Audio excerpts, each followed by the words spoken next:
The Walnut PD has arrested 3 of about a reported 80 people who have coordinated an effort to storm and rob a Nordstrom's. Now, this is a trend that's been going on because just recently, if not a few weeks earlier, a mob raided a different store, a Louis Vuitton store in the Bay Area as well. So this is something that's becoming a trend. It's gone all the way to Chicago, where various Louis Vuittons and other high luxury brands have been organized and people have been running in and just robbing the stores completely.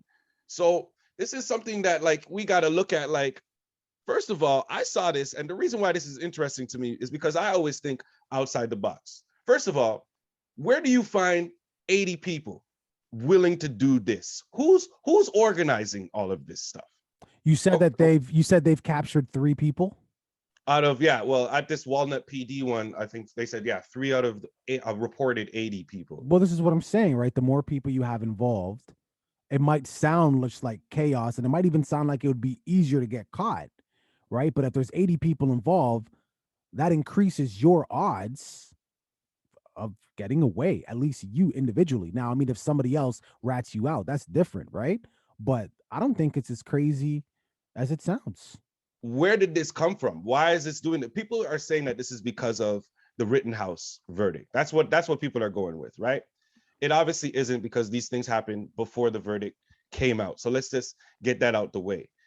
I'm trying to figure out why these stores are being targeted. Is it just because they're luxury brands? Why are people doing this? I mean, why do people do anything? Like, when it comes down to the root of it, they're just not happy with their situation. They're robbing high-end stores. You know, you can go to the dollar store and buy a sweater, right? Yeah. These stores that you're talking about, they got sweaters in there for like $5,000. So who shops there? People that are in way better situations, I'm sure, than the ones robbing the place. So I think it's just to send a message. You know what I mean? Like, sick of living like this. Everyone's walking around on needles and pins. And if you're eating and I'm starving, and I was eating, but somebody snatched my plate, what did DMX say? Stop being greedy. Time to give to the needy. Like, or I'm gonna fucking take it. It could be as simple as that. I mean, I don't think this is a social media attention grabbing thing. Do we know who these people are? Do they have like a group name? Do we see faces? No. It could just be a fucking message. Like, fuck you people. I'm sick and tired of this shit. And for that, I applaud you. That's actually a solid point, you know, because all the videos and clips that I'm seeing of all this happening are from like news reports.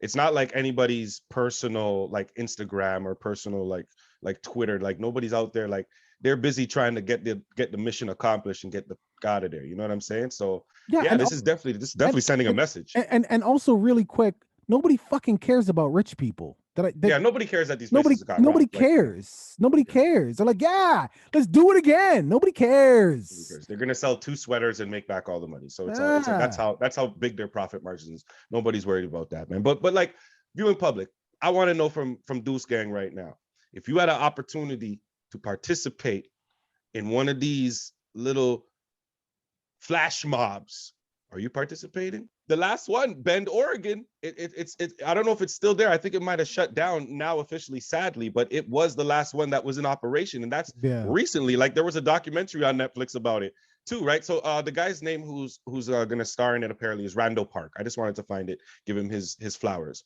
Randall Park.